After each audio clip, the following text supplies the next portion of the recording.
জনাব শামসুজ্জামান, আপনি অন্তর্বর্তী সরকারের কথা বলছিলেন এবং ভালো ছিল মানে আপনার অনুযায়ী যে যদি তারা 3 মাসের মধ্যে আসলে চলে যেতেন একটা ভালো নির্বাচন দিয়ে, তাহলে সেটা হয়তো বা ইতিবাচক, মানে আমি যদি ভুল না করে থাকি। কিন্তু আমি আপনাকে একটা পরিসংখ্যান একটু দিতে চাই। বাংলাদেশের আইন শৃঙ্খলা নিয়ে পরিসংখ্যান প্রকাশ করে এরকম আইন ও সালিশ কেন্দ্র আছে, আরেকটা আছে হিউম্যান রাইটস সাপোর্ট সোসাইটি। তাদের একটা পরিসংখ্যান একটু পড়ে শোনাই। তাদের প্রতিবেদন অনুযায়ী গত বছরের প্রথম 6 মাসে 529টি রাজনৈতিক সহিংসতার ঘটনার বিপরীতে চলতি বছরের প্রথম 6 মাসে এই সংখ্যা ছিল 68টি। অর্থাৎ ফেব্রুয়ারি থেকে, কিন্তু মোটামুটি মধ্য ফেব্রুয়ারি থেকে বিএনপি ক্ষমতায়। আরেকটা বিষয় আছে যে জানুয়ারি থেকে জুন এই 6 মাসে এবছরের 1621 জন নারী সহিংসতার শিকার হয়েছেন, যা গত বছরের একই সময়ের 1042টি ঘটনার তুলনায় 56% বেশি। এখন এই যে মানে আইন শৃঙ্খলার এই পরিস্থিতি, এবং আরো আশঙ্কার বিষয় হচ্ছে যে এই যে সংঘর্ষ সংঘাতগুলো তার অধিকাংশই আসলে বিএনপির নিজস্ব রাজনৈতিক সংঘাত বলে বিভিন্ন গণমাধ্যমে এসছে এবং তারা উল্লেখ করছে। বিএনপিকে 6 মাসে মানে সরকারি দল হিসেবে নিজের দলে তার যে শৃঙ্খলা সেটি প্রতিষ্ঠা করতে কোনোভাবে ব্যর্থ হয়েছে?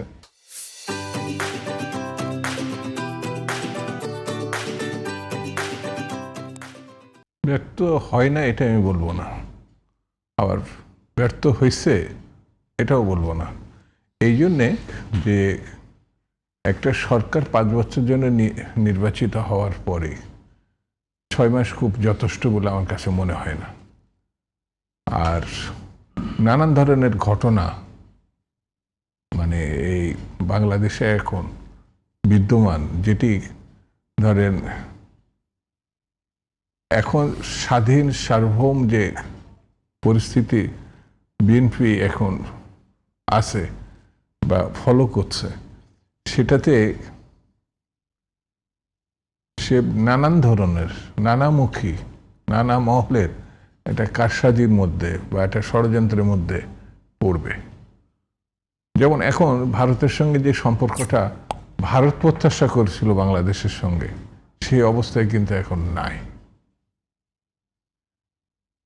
ভারত এখানে ভূমিকা রাখবে না, অর্থাৎ কোনো দলের ভিতরে শুধু বিএনপি নয়, এখানকার সরকার সফল হবে এটা বোধহয় বিশ্বাস করা ঠিক হবে না। যে পার্শ্ববর্তী যে দেশটি, যে মানে শক্তিটি, সেটাকে ছোট করে ভেবে যদি কোনো সরকার বা কোনো দল কোনো দেশ এগোতে চায়, সেটা বলতে নাও ঠিক হতে পারে। কারণ সবথেকে ভয়ঙ্কর ব্যক্তিটাকে তারাই আশ্রয় দিয়েছে, যিনি এই দেশে গণহত্যা চালাইছেন। মুখোশধারী যদিও গণতন্ত্রের তারা, তো তাদের ওখানে তারা শুধুই বসে থাকবে তাকে নিয়ে, এটা আমার মনে হয় ঠিক না। তাকে তো এই দেশে পাঠানোর মতো পরিস্থিতি তৈরি করার একটা উদ্যোগ তারা প্রকাশ্য গোপন যেভাবে বলে নিবে। সেই নিতে গেলে তো আইন শৃঙ্খলা পরিস্থিতি 1 নম্বরে থাকবে, বাজার ব্যবস্থা 2 নম্বরে থাকবে। তো সেখানে আইন শৃঙ্খলা পরিস্থিতি এটা সহজভাবে নেওয়া। আর 2 নম্বর হচ্ছে মানে একটা পরিস্থিতি আপনাকে বলি যে এই যে মানে অন্তর্বর্তীকালীন সময় আর বর্তমান সময় একটু পার্থক্য আছে। সেই জায়গাটা হচ্ছে যে পুরোটাই সেনাবাহিনী তখন রাস্তায়, মানে অবস্থাগত কারণে, পরিস্থিতিগত কারণে পুলিশ নেই বললেই চলে। ছাত্র, তরুণ, দেশবাসী সব রাজনৈতিক দলই কিন্তু অত্যন্ত দেশপ্রেম কেন্দ্রিক একটা ভূমিকার মধ্যে ছিল। গণতান্ত্রিক শাসনে প্রথমত বিএনপি তো একটা প্রধান, যেমন বিরোধী দল থেকে পার্লামেন্টে এর সংখ্যা রাজনৈতিক দলের সংখ্যায় বেশি।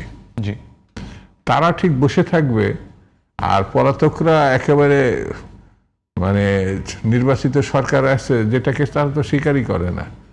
তারা যেহেতু ভোট করতে পারে নাই, তারা তো এখানে কোনো মানে স্থিতিশীলতা আসুক, অর্থাৎ একটা যেমন এটা তো অস্বীকার করতে পারবেন না যে এই পার্লামেন্ট সরকারি দল বা বিরোধী দল যেভাবে এগোচ্ছে, এটা কিন্তু অন্য যে কোনো পার্লামেন্ট এবং বিরোধী দলের ক্ষেত্রে একটি লক্ষণীয় এবং শিক্ষণীয় ব্যাপার।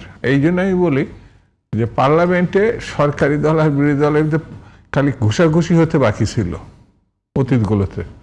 পরস্পরের তো শ্রদ্ধাবোধ ছিলই না পরস্পরের, যেটা এখন কিন্তু আপনি ওই জিনিসটা মানে নাই বললেই চলে। পার্লামেন্টের যেটি সরকারি দলের প্রধান, সংসদীয় দল জনাব তারেক রহমান সাহেব কিন্তু মানে যত সুন্দরভাবে সাধারণ জীবনযাপনের মধ্য দিয়ে যেমন এগোচ্ছেন, তেমনি পারস্পরিক শ্রদ্ধাবোধের সঙ্গেও কিন্তু তুচ্ছ তাচ্ছিল্যর ভূমিকায় উনি নাই। আমি এখানে একটু থামাই, কারণ আমাদের একটা বিরতিতে যেহেতু যেতে হবে। এই প্রসঙ্গে আমার একটা প্রশ্ন ছিল কবির আহমেদ, আপনার থেকে শুনে 2 মিনিট শুনে বিরতিতে যাব। সরকারি দল আসলে সবসময় এই প্রশংসাটা করে যে বিরোধী দল কিন্তু একটা ইতিবাচক ভূমিকা রাখছে। আপনারাও সবসময় বলেন আমরা সরকারকে সহযোগিতার হাত বাড়িয়ে দিচ্ছি, যেমন রাষ্ট্রপতি নির্বাচনের কথা বললেন, আপনারা জানেন নিশ্চিত হারবেন, তারপরে কর্নেল অলি আহমেদ সাহেবের মতো একজনকে আপনারা প্রার্থী বানিয়ে দিলেন এবং চেষ্টা করলেন যে না, একটা অংশগ্রহণমূলক নির্বাচন যাতে হয় সেজন্য সবই ঠিক আছে। কিন্তু আমরা কিন্তু আসলে এরকম নিষ্ক্রিয় থাকা বিরোধী দল, জাতীয় পার্টির উদাহরণটা এখনো মানুষের মনে জলজল করছে এবং জাতীয় পার্টির অবস্থান আমরা জানি। আমার সরাসরি প্রশ্ন হচ্ছে যে আপনারা কি কোনোভাবে এই সৌহার্দ্য দেখাতে গিয়ে বিরোধী দলের যে আসল ভূমিকা, জনসম্পৃক্ত যে ইস্যুগুলো আছে, সেখানে কি আপনারা কোনোভাবে নিষ্ক্রিয়তা দেখিয়েছেন কিনা গত 6 মাসে বা গত 3 মাস যদি ধরি? প্রথম 3 মাস তো আসলে সংকটগুলো এমন ছিল না। যে আপনাকে ধন্যবাদ।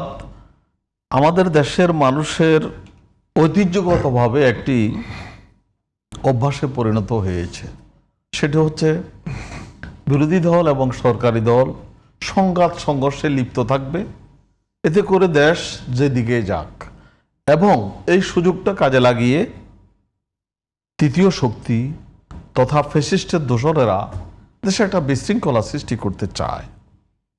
বাংলাদেশ জামাত ইসলামের নেতৃত্বে 11 দলীয় নির্বাচনী ঐক্য সংসদের ভিতরে এবং বাহিরে যেভাবে গঠনমূলক বিরোধী দলের ভূমিকা রাখছে, এটি দেশ এবং জাতির স্বার্থে অত্যন্ত প্রশংসনীয় এবং এই দেশের 18 কোটি মানুষের প্রত্যাশা অনুযায়ী ভূমিকা রাখার চেষ্টা করা হচ্ছে। আমরা যেমনিভাবে সংসদে সরকারি দলের কোনো পয়েন্টে, কোনো আইনে, কোনো সিদ্ধান্তে প্রতিবাদ করছি সংসদীয় গণতান্ত্রিক পদ্ধতি অনুযায়ী, আমাদের আমিরে জামাত ডাক্তার শফিকুর রহমানের বাসায় স্পিকারের অনুমতি নিয়ে ঠিক তেমনিভাবে জনগণের অধিকার প্রতিষ্ঠার লক্ষ্যে আমরা কিন্তু রাস্তায়ও নেমেছি।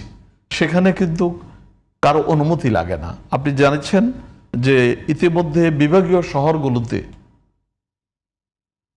গণ রায় বাস্তবায়নের, বিশেষ করে হাঁ ভোটের যে বাস্তবায়ন, সেটি গভর্নমেন্ট করেনি, যার কারণে তার প্রতিবাদে ইতিমধ্যে বিভাগীয় শহরগুলিতে বড় বড় সমাবেশ হয়েছে। সেখানে লক্ষ লক্ষ কোটি কোটি মানুষের অংশগ্রহণ হয়েছে এবং তাদেরকে তাদের অধিকারের কথা স্মরণ করে দেওয়ার জন্য আমরা চেষ্টা করেছি। আমরা আবার লং মার্চ, রোড মার্চের ঘোষণা করেছি। কেন? সেটি হচ্ছে জুলাই সনদের বাস্তবায়ন এবং হানা ভোটের কার্যকর ব্যবস্থা।